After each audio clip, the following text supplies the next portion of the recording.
Are you sure about that?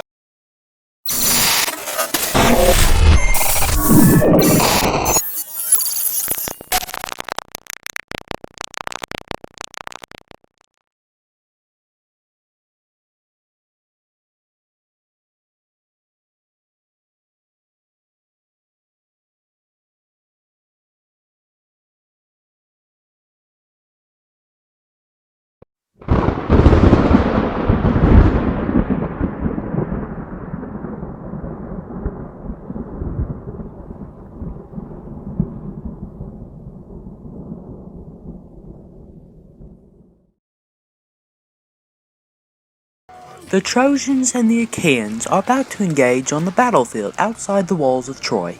Paris leaps from the ranks of the Trojans, eager to fight. Menelaus, furious over the thievery of his wife Helen, leaps from the chariot to challenge Paris. However, Paris, fearing for his life, melts back into the Trojan host, only to be confronted by his brother Hector. Evil Paris! Handsome adulterer, scheming. It would have been better for us had you not been born or killed unwedded.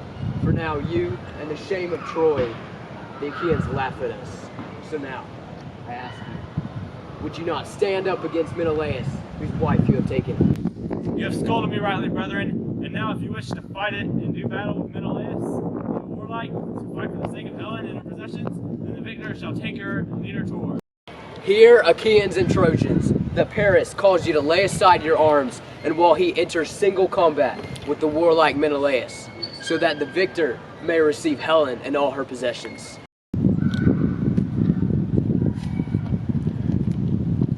Zeus, most high and honored, and Iliad, who sees all things and listens to all things, you shall be my witnesses to guard the oaths of fidelity.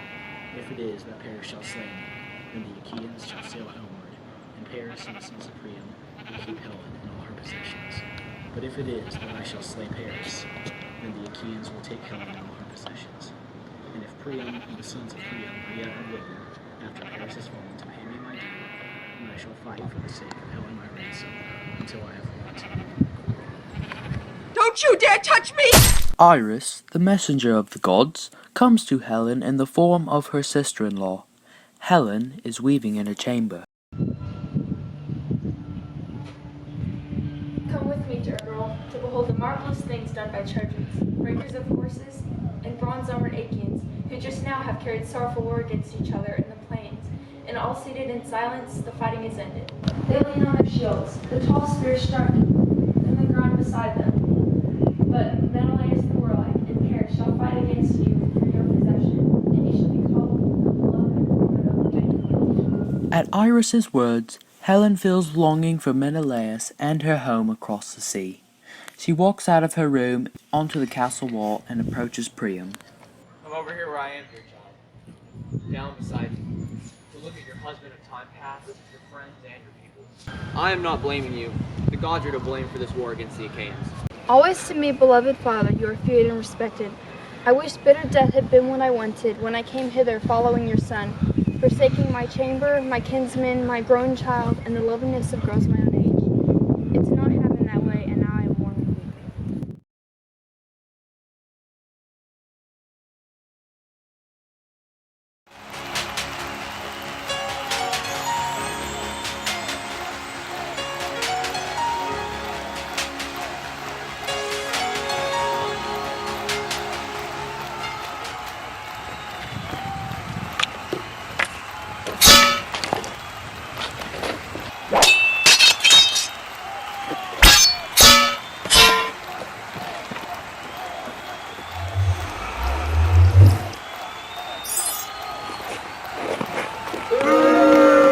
Aphrodite whisks Paris away from the battlefield and places him in his bedchamber in the city, leaving Menelaus searching for him and both armies confused. The armies eventually conclude that Menelaus is the rightful winner as Paris was nowhere to be found.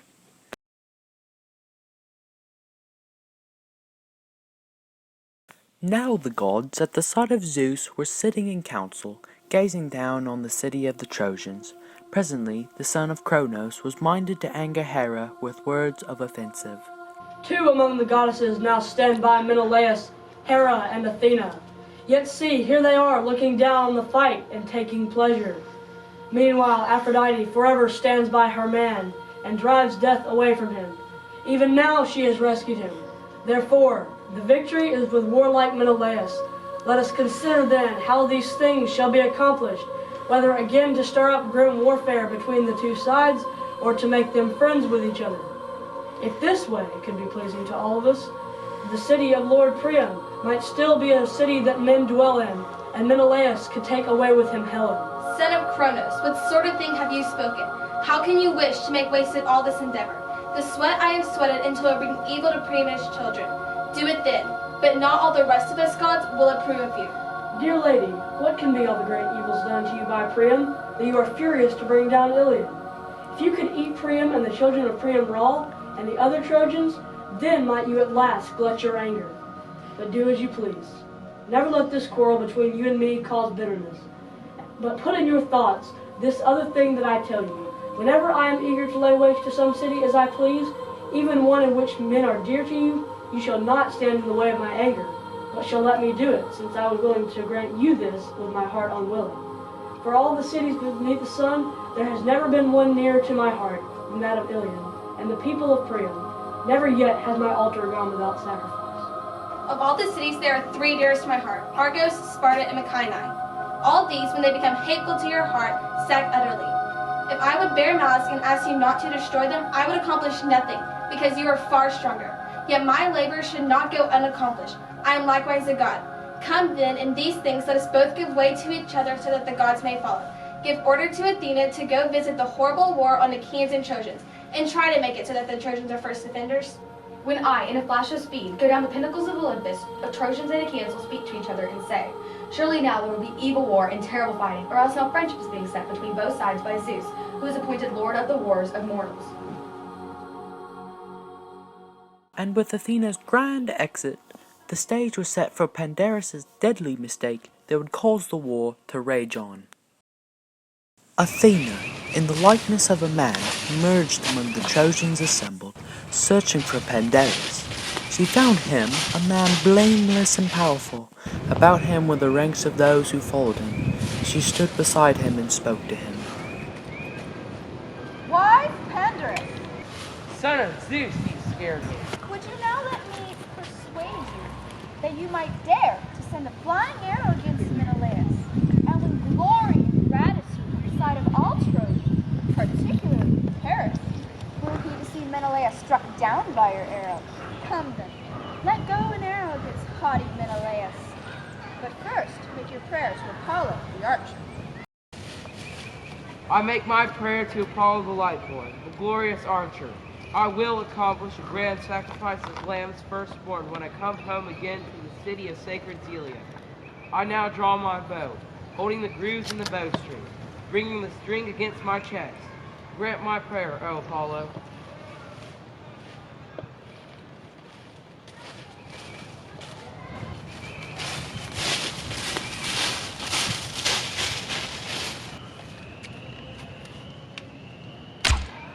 We will most definitely win this war. The Trojans stand no chance. The Achaeans will come out on top, victorious. Iliad, Johnny! Dear brother, it was your death I sealed, setting you before the Greeks to fight with the Trojans. So the Trojans have struck you down and trampled on the oath sworn. Still, the oath shall not be called in vain. The Trojans must pay a great penalty with their own heads. There will come a day when Ilion shall perish, but I shall suffer terrible grief for you, Menelaus, if you die. If you do, the Achaeans will remember the land of the fathers, and they will leave the Trojans Helen to glory over. As the bones of you rot, as you lie dead in Troy on adventure that went unaccomplished. Not be afraid, nor make afraid the Achaean people. The arrow is not struck in a mortal place, but my belt turned it aside from its course. May it be as you say, Menelaus, but the physician will handle the wound and apply healing salves. Talthybius, with all speed, go call Machaon, the blameless physician, so that he may look at Menelaus.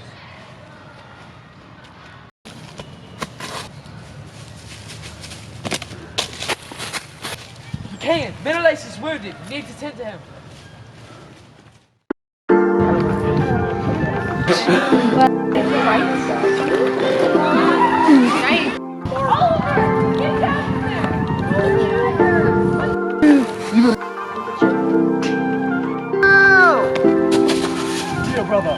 Wait. One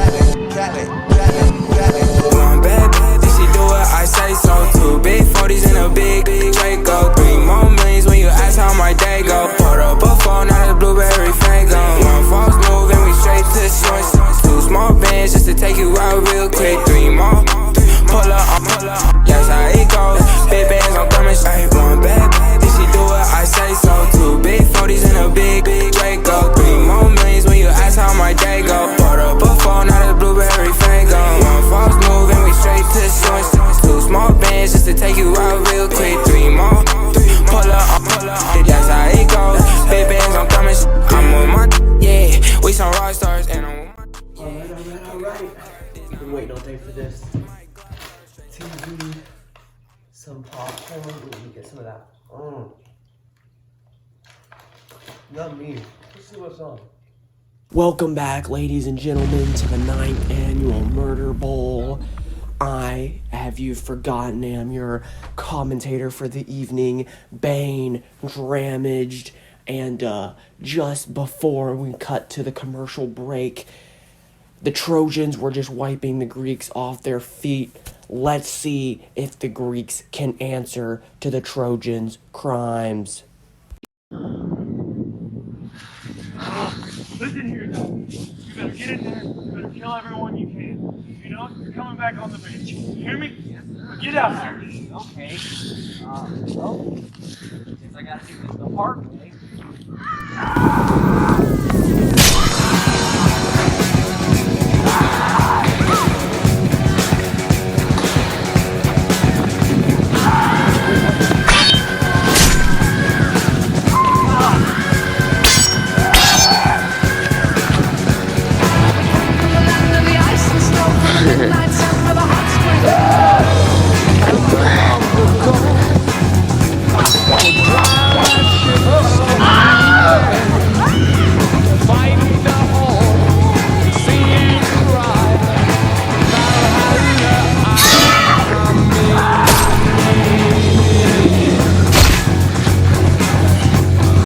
That right there, my friends, is the face of a man that just slaughtered millions.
Where's Aries?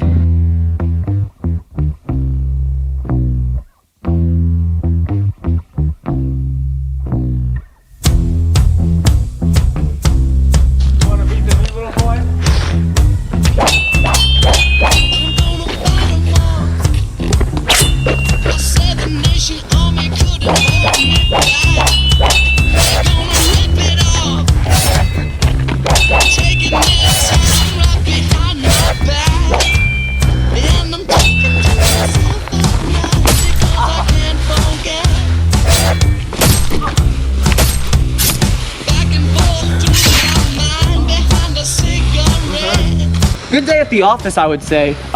You know, just doing my job, blah, blah, blah. Killing a lot of people. Great day. That's neat.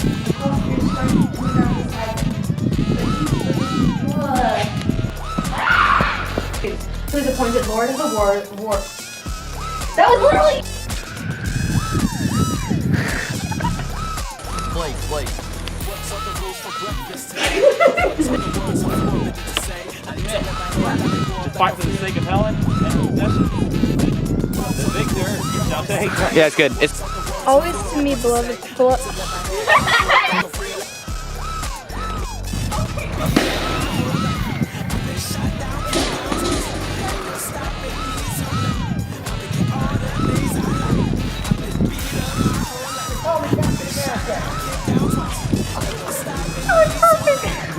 on. Marble. With 2 M. They can't see it. What? No, they can't see the label. Now bring it up, Okay, yeah, now they can see it. Marbles.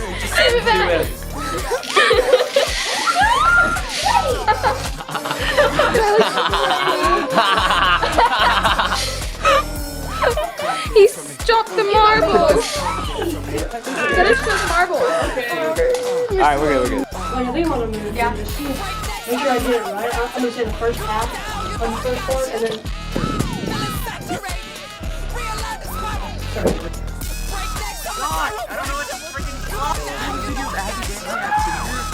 Carly, she's so good. Actually, Hi. Hey. Hi. Hi. You have a reason not to go. No, we're good. This is it. This blooper, say hi. Hi. Stop. Kick you in between the legs. Stop.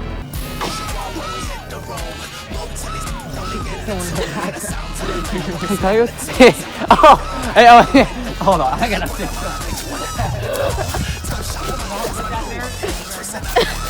Oh, look, it's mom and dad fighting.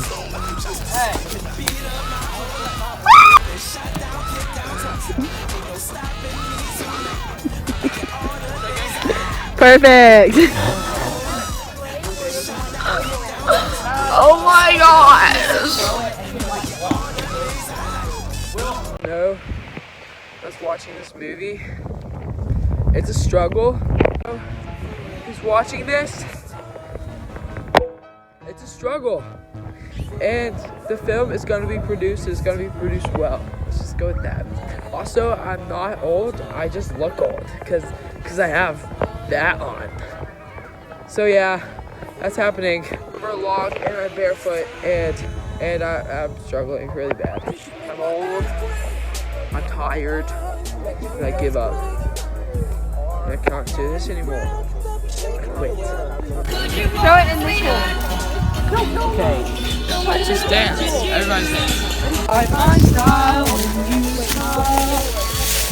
You knock me out, I fall apart. So smart. Don't poke my eye out. Does it look like? I'm sorry. Oh wow, that's great. Okay. Oh, you look like a rainbow princess. I look like a princess. Oh, it's like rainbow. It's a dream come true. Oliver, what do you look like? I look like a princess. Don't destroy her makeup. Probably like Elsa. Oh, look at his cool rainbow eyeshadow. I'm thinking I look like Elsa. Wait. Now, if you wish to fight it out with the. Okay, here we go. No, don't say anything. Let's just go. Hold on. When you hear the beep, say your line, and then. Oh hi. I hear someone else.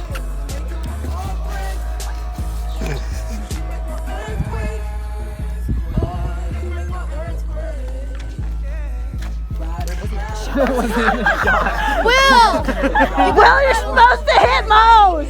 That was great. That was great. Perfect. It's just you weren't in the shot. It's okay. It's okay.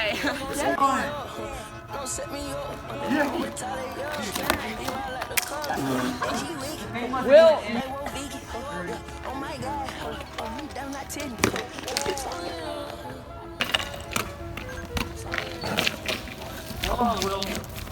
Come on, Will.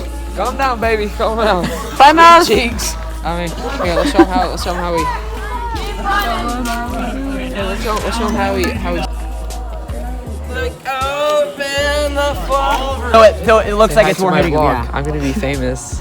Hi. Yeah, but make it more like realistic. So then come up to him. No, just like. Are there women making it? Oh, dang it. What'd you just say? Wait, watch out. What'd you do? No, be closer. All right, man. Nice talking to you. See you later.